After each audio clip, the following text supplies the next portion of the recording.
வணக்கம். இன்றைக்கி breakfast, lunch என்னென்னு பார்க்கலாம் வாங்க. பிரேக்ஃபாஸ்ட் இட்லிலாம் சூடாக நல்லா டேஸ்ட்டாக இருந்துச்சு. அதுக்கு 2 in 1 தொகையல் அப்படின்னா என்ன அப்படின்னா தேங்காய் தொகையல், அவ்வளோதான், வேறு ஒன்றும் இல்லை. தேங்காய் தொகையல் அது அரைச்சா சாதத்துக்கும் வச்சுக்கலாம், டிஃபனுக்கும் வச்சுக்கலாம். அதனால தான் lemon rice lunch lemon rice, தொகையல், அப்புறம் வெண்டைக்காய் பொரியல் பண்ணேன். செம டேஸ்ட்டாக இருந்தது வெண்டைக்காய் பொரியல்.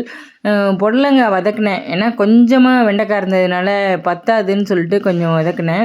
அப்புறம் அப்பளம் பொரித்தேன். அப்பளம் என்ன சின்ன சின்னதாக நினைக்காதீங்க, பாதியாக உடச்சி வச்சேன். கொத்தவரங்காய் வறுவல், அது தயிர் சாதத்துக்கு அவ்வளோ டேஸ்ட்டாக இருந்துச்சு. கொத்தவரங்காய் வறுவல் சாப்பிட சாப்பிட ரொம்ப நல்லா இருந்துச்சு. செஞ்ச அப்புறம் இப்போ 2-3 டைம் பொரிச்சிட்டேன். நல்லா டேஸ்ட்டாக இருந்துச்சு. நீங்களும் செஞ்சு பாருங்கள், சாப்பிட்டு பாருங்கள்.